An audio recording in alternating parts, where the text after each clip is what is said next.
Assalomu alaykum, hurmatli kuzatuvchilar. Mana bugun Ezgu Niyat klinikasi aritmologiya bo'limida birinchi marotaba krioablatsiya jarrohlik amaliyoti o'tkazilyapti. Bu jarrohlik amaliyotida bemorlarda o'sha yuragida aritmiyasi bor, ya'ni fibrillatsiya predsердия, bo'lmachalar xilpillashi aritmiyasi bo'lgan bemorlarda o'tkazilinadi. Krioablatsiyamizning ustunlik jihatlaridan biri bu bemorda o'sha aritmiya qo'zg'atadigan zonalar deymiz va o'sha zonalarni izolyatsiya qilishda, to'liq izolyatsiya qilishda, bir martada izolyatsiya qilishda imkoniyatini beradi. Radiochastotli ablatsiyada esa bu zonalarimizda o'sha etap-etap kuydirib boramiz. Effektivlik jihatdan, xavfsizligi jihatdan radiochastotli ablatsiyadan hech ham qolishmaydi.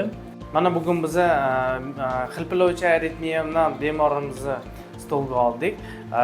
Ya'ni qozog'istonlik hamkasbimizni deylik o'z bilimlarini almashgani keldilar. Ular bilan birgalikda shu aritmiyani muzlatib davolashga sababchi bo'lamiz.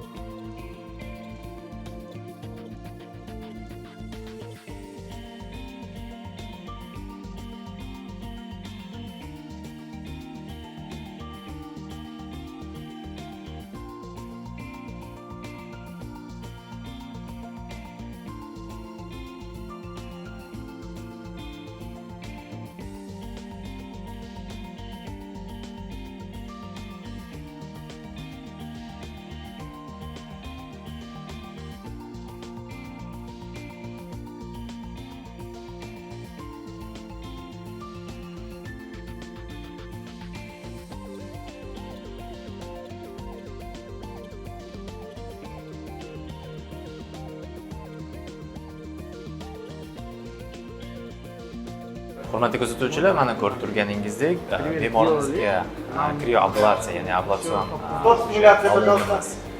Ligachnoye venalar deymiz, ya'ni aritmogen zona, aritmiya chiqadigan o'sha o'pka venalariga joylashtirildi va krioablatsiya jarayoni boshlandi.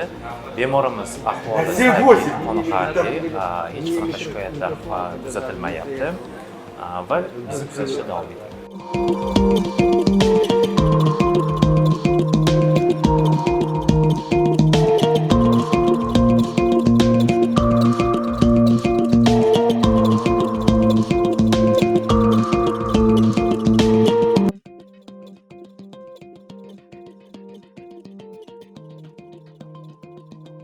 Добрый день, друзья! Меня зовут Нуралинов Умирбек.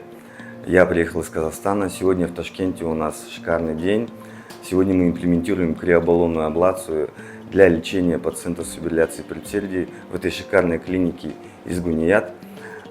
Мы провели процедуру. Операция прошла успешно. Пациент чувствует себя хорошо. Я надеюсь, что данная технология найдет свое дальнейшее применение в лечении наших пациентов и улучшение качества жизни данных пациентов. Я передаю слово нашим коллегам, хозяевам этой клиники, для того, чтобы они сказали свое впечатление о данных операциях и поделились своими мыслями.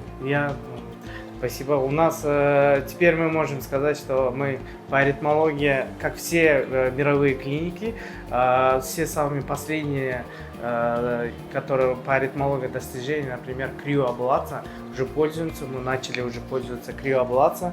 Это по всей клинике, по всей мировой клинике, это самое современное лечение или контролируемое именно фибрилляция предсердия.